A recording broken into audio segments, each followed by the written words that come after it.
just no congrats comments today, by the way. Nothing else. Really. Did you get any kind of celebration last night? Not a lot, but as after every game we go with a few people, drink a glass of wine, and then we go home because it was quite late already when all my media duties were done. Is there an update on Trent Alexander-Arnold? Will he be available this weekend? No, I don't think so yet. No, that's going to be too early for it. Derby maybe, or? We don't play Derby County. The Derby. Yeah, difficult to say. It's like I said before. It's not going to take months and not even weeks, but that will be. Yeah, that's only 3 days after the Plymouth Argyle game. So let's wait and see if he's available. We also have to look at the long term. Of course, we don't want to take any risk with so many games afterwards coming up. But if he's fit, then of course we will use him. How key is rotation again this weekend, and what kind of a balancing act do you have? Because there's a number of players that I'd imagine you want to give game time because you want to get their match sharpness up, but at the same time, if you have too many players in there who aren't fully sharp, it can make these ties that bit trickier for you. Yeah, I think it's always a tricky tie, no matter what team you play, because it's an away game. It's their final probably, as many times if Liverpool comes anywhere. So, but it is true that if you play with a team that hasn't played so much together, that is always for the players a bit more difficult. But I think we've seen already a few times when we played with a team that hasn't played much together, even in Eindhoven in the Champions League game, these players were able to play a very good game. And so I think it's important these moments for some players that don't get many playing time to have that playing time. So whenever we need them, they are ready. If you never play them, then it's so difficult for them to be ready if we do get some injuries or suspensions. So yeah, we will definitely use a few players that haven't played that much, but we will make that final call tomorrow. And last night, Jamie Carragher described Virgil van Dijk as being too good for the highest level of football. He went on to say it almost feels like there should be another level above for Van Dijk because he plays the game with such ease, which backs up the argument that he could be the best ever centre-half in the Premier League. I just wonder what you think and also what you hope the future brings for him, both this season and beyond. So they are friends again. Appears so. Yeah. No, I think Virgil deserves every compliment he gets. He's been outstanding for this club for so many years, and since I'm working here, he's been outstanding for me as well. For the performances he brings in, and yesterday was again an example of that. He was also in a good way, in a good manner, aggressive. He led the team in a way. With the ball, we all know what he can do, but also without the ball, he was sharp and ready. And it was not a coincidence that it took 80 minutes before they had their first shot on target. So Virgil, like many others, has a great season. Has a good season, but he wants, just like all the others, to make it a great season, and therefore we have to play still many games. And what do you hope the future brings for him? How do you say this? Good health. A good health, yeah, for him and his family. That's the first thing I wish him. And I hope I can enjoy working with him for a long time, but that I don't think is a surprise for you. Not at all. Thank you. Cheers. Conor Bradley showed last night again what an attacking threat he can be, getting that assist for the third goal, and the runs he makes for a right back, quite unusual for a right back, often through the centre, really high up. How do you make sure that there are no gaps left defensively when he's making so many runs like that? First of all, not lose the ball. That's the smartest thing you can do. And the good thing is that the players that have the ball, and he has to understand when he has to make that run. And this was, when it led to the 3-0, a very good choice because Maka had the ball. And he had the ball quite open, so he was not under any threat. And if Maka has the ball, I would make a run as a teammate as well, because it's a fair chance that he will find you in the perfect moment, in the perfect pass, with the perfect pass. So First of all, it's about the timing. When do you make these runs? If the ball is under threat, then maybe it's not a smart moment. But if the ball is completely open and we can change sides, it's a perfect moment for him to start his run. And of course, we also always have Ibu and Virgil and the other fullback behind the ball, including Ryan. So if for whatever reason we do lose the ball over there, it's not like there are no defenders left anymore. I know fans have been very happy with Conor's performances when he's played. If Trent Alexander-Arnold were to be injured for a long time, or if he were to leave the club, is Conor Bradley good enough to be your first choice regular right back? He would be proud of you. That you come up with a different idea of asking this question. I think it's fair to say that for many positions we have two very good players. So that's for the right fullback position. For the left fullback position, we've got more than two good centre backs, and I can go through the whole team telling you this. So it's also normal if you work at a club of this magnitude and that wants to compete for every trophy, that you have more than 11 good players, and right fullback position is definitely an example of that. Bruce? And Arne, several of the players have talked about this year having more time to live a normal life than in the past, being husbands, in some cases fathers. Is that something that you consciously take into account to kind of keep the squad fresh, keep them happy, and I mean, is that a conscious strategy, or it just so happens that compared with your predecessor, that's just the way you do things? I can compare with how it was, but it's definitely, if you want to call it a strategy, but it's definitely, I see them as human beings as well. And we are working very hard if we are here at the AXA and if we are playing a game. I think that was a great example yesterday again of how these players work. But if you want to just keep on going for such a long season because they never have a week or 2 weeks off, then I think at certain moments they have to be at home as well and being a father or a husband as well.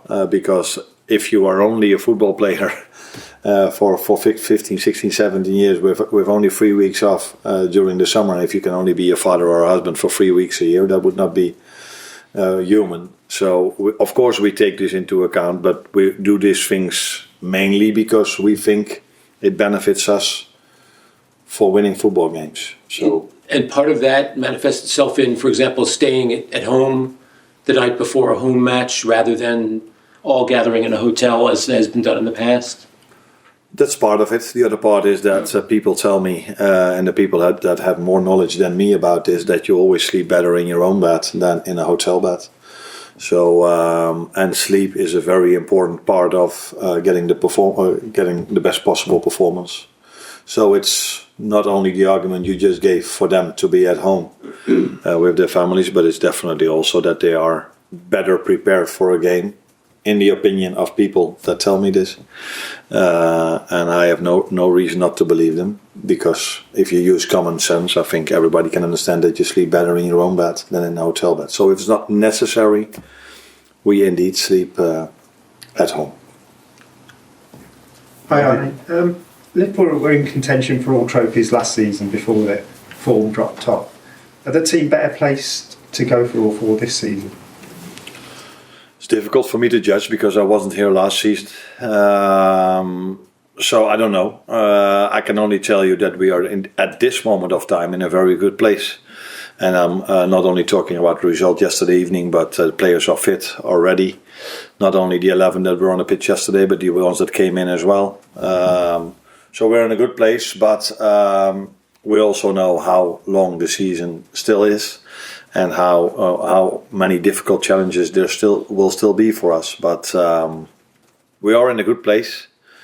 There's only one downside of beating Tottenham 4-0, because the last time we beat them 6-3, I think it was a week later that we beat West Ham 5-0, and all of a sudden that was the bar. So when we just started winning 1-0, everybody was saying they don't have the same form anymore.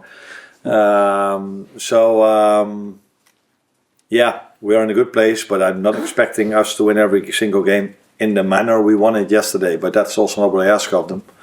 We just try to do everything to win every single football match. And if it can happen like yesterday in such a good and dominant performance, that's perfect. If not, we have to find another way to win that game. James? I just asked you about James McConnell. So he took the decision not to loan him out and keep him around for the rest of the season. What is it you've seen from him that's impressed you so much?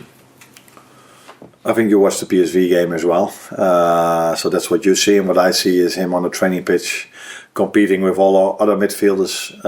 And then I see a player that is, like I just said, competing with them. So always gives everything he has. And Tyler Morton is out with an injury for a while. So that means, I think he was maybe our sixth midfielder. And James is taking that position for the upcoming weeks as well. So it's a combination of both. It's him doing really well and the injury of Tyler Morton. What's Tyler done? Am I allowed to say that? Yeah, it's his shoulder.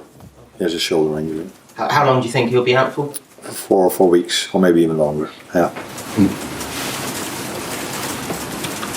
Just checking on Alisson. Is Alisson? Well, I didn't know what the issue was yesterday. You say he was just rested, or is he?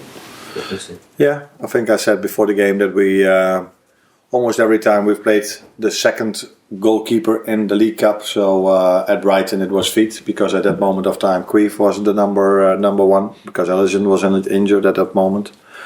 There was only one exception, and that was Tottenham away, where Alisson came back from an injury, and I thought and felt he needed some extra playing time.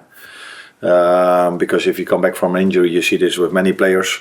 They sometimes need a bit of time to be at their best again. They're still good, but for them to be at their best again.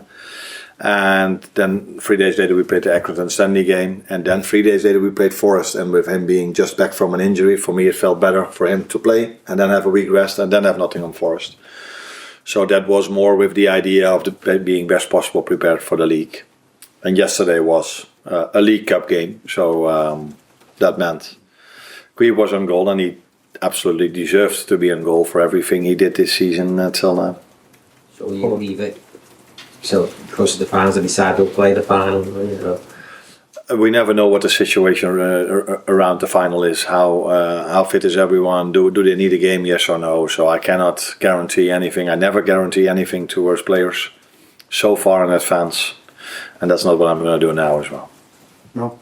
Hi Arne, you spoke earlier about the difficulty of leaving players out of the squad when they've been fit and training well. And depending upon obviously the outcome of this game and maybe a subsequent draw, this could be the last game of the season for some players in the squad. So in that desire to impress and maybe stay involved, is there a danger maybe their performance is more about their individual ambitions rather than those of the team? And is this something you've maybe discussed with some of them?